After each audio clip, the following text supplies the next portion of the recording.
మీ బాధ ఎలా ఉంటుందో మరి పోయిన ప్రభుత్వానికైతే తెలియలేదు కావచ్చు, కానీ ఈ ప్రభుత్వం ఇందిరమ్మ పాలన చేస్తున్నటువంటి ప్రభుత్వం ఇందిరమ్మ రైతుల గురించి ఆలోచించినటువంటి ఆమె ఆలోచనను ఆసరాగా చేసుకొని రేవంత్ రెడ్డి గారు మన అన్న పొంగులేటి శ్రీనన్న ఇద్దరు కూడా రైతుల కళ్ళల్లో నీళ్లు రావద్దు, వాళ్ళు కోల్పోయిన భూములన్నీ కూడా వాళ్ళ పేరిట మళ్ళీ రాసియాలి అనేటువంటి ఒక లక్ష్యంతో ఈరోజు భూభారతి చట్టాన్ని తీసుకొచ్చి మీ కళ్ళల్లో నీళ్లు తుడిచేటువంటి ప్రయత్నం చేయడం జరుగుతూ ఉంది.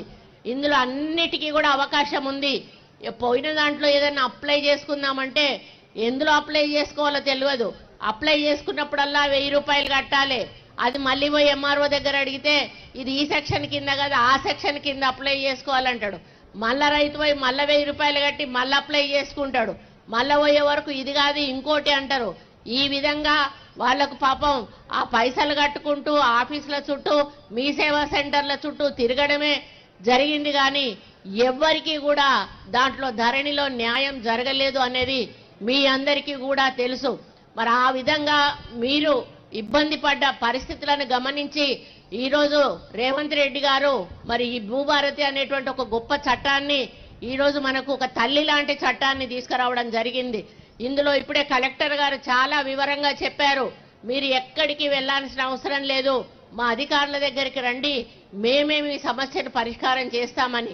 మరి నేను ఇంకొకటి చెప్తా ఉన్నాను, దీంట్లో కొంత దళారులు తయారవుతారు. నిజంగానే ఏ కార్యక్రమం ప్రభుత్వం చేపట్టాలన్నా నిష్పక్షపాతంగా అవినీతి రహితంగా చేపట్టాలన్నా కూడా ఎవరో ఒకరు మధ్యలో ఒకరు తయారవుతారు. అటువంటి వాళ్ళు దీన్ని భ్రష్టు పట్టించే కార్యక్రమం స్టార్ట్ చేస్తారు. కాబట్టి మీరు ఎవరి మాటలు కూడా నమ్మాల్సిన అవసరం లేదు, ఎవరి ఆసరా కూడా తీసుకోవాల్సిన అవసరం లేదు. మీరు డైరెక్ట్ గా ఎంఆర్ఓ ఆఫీస్కి వస్తే మీకు కావలసిన విధంగా వాటిని ఏ విధంగా మార్చాలో వాళ్లే చెప్తారు, వాళ్లే చేస్తారు. మళ్ళీ మీ చేతికి మీ పట్టా పాస్ పుస్తకాన్ని ఇవ్వడం జరుగుతుంది అనే విషయాన్ని కూడా నేను ఈ సందర్భంగా విజ్ఞప్తి చేస్తా ఉన్నాను. అదేవిధంగా మరి మీరు ఈ భూభారతి ద్వారా తప్పకుండా మీకున్న 100% సమస్యలు కూడా పరిష్కరించబడతాయి. ఇక నుంచి మీరు ఎవరి దగ్గరికి కూడా పోవలసిన అవసరం కూడా రాదు అని తెలియజేస్తా ఉన్నా. గత ప్రభుత్వంలో ఈ బాధతోటి ఎంతో మంది చనిపోయిన కుటుంబాలు కూడా ఉన్నాయి, ఆత్మహత్య చేసుకున్న వాళ్ళు ఉన్నారు, మానసిక క్షోభతోటి చనిపోయిన వాళ్ళు ఉన్నారు. కానీ ఆ ప్రభుత్వం ఏ రోజు కూడా రైతు చనిపోతే కనీసం వెళ్ళి పలకరించిన పాపాన పోలేదు. రైతు మరి పంటలు లక్షల ఎకరాల పంటలు మరి అకాల వర్షాలతో కొట్టుకుపోయినా కూడా ₹1 నష్టపరిహారం ఇచ్చిన పాపాన పోలేదు. కానీ ఈ రోజు మన ప్రభుత్వం రైతుకు బీమా చేస్తా ఉంది, పంటకు బీమా చేస్తా ఉంది, మరి నష్టపరిహారం కూడా ఈ రోజు ఇచ్చేటువంటి కార్యక్రమం చేస్తా ఉంది. ఈ విధంగా రైతును రాజును చేయాలనేటువంటి ఒక లక్ష్యంతో రేవంత్ రెడ్డి గారి నాయకత్వంలో మరి మనం ముందుకెళ్తున్న సందర్భంలో మరి అధికారుల పాత్ర చాలా పెద్దది. ఇది మేము చట్టాలనైతే చేయగలుగుతాం, కానీ అమలు చేయాల్సింది స్థానిక అధికారులు. ముఖ్యంగా కలెక్టర్ గారికి నేను ఒకటే చెప్తా ఉన్నా, మీ కింది అధికారులకు మీరు ఒకసారి కూర్చోబెట్టి కౌన్సిలింగ్ చేయాల్సిన అవసరం ఉన్నది. ఎవరిని కూడా వచ్చిన రైతును ఇబ్బంది పెట్టొద్దు, ఎవరి దగ్గర కూడా మరి ఎటువంటి రూపాయి ఆశించొద్దు.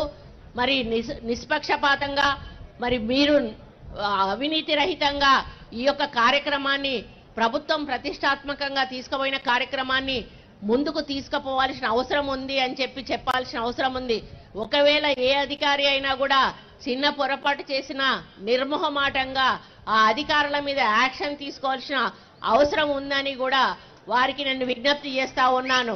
కాబట్టి మీ రైతులకు ఒక్కటే భరోసా ఇస్తా ఉన్నాము, ఈ భూభారతి ద్వారా మీ సమస్యలన్నీ పరిష్కారం కాబడతాయి, మీరు చాలా హ్యాపీగా ఉంటారు.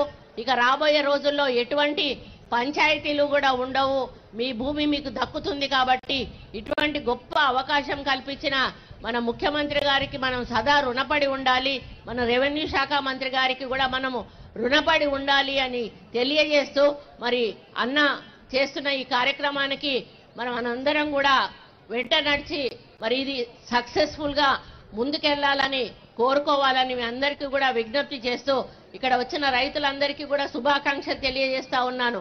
ఎందుకంటే రాష్ట్రంలో 4 మాత్రమే సెలెక్ట్ చేసుకున్నారు.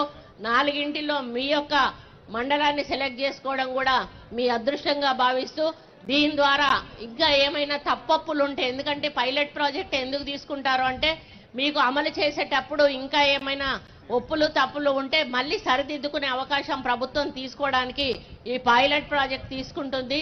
కాబట్టి ఈ పైలట్ ప్రాజెక్ట్ ద్వారా మీకు న్యాయం జరగాలి, రాష్ట్రంలో ఉన్న ప్రతి రైతుకు కూడా న్యాయం జరగాలి అని కోరుకుంటూ, మరి ఇప్పుడు మనం ప్రభుత్వం కూడా పంటలకు కూడా బోనస్ ఇవ్వడము, మరి అధికంగా మనం లబ్ధి పొందడం జరిగింది.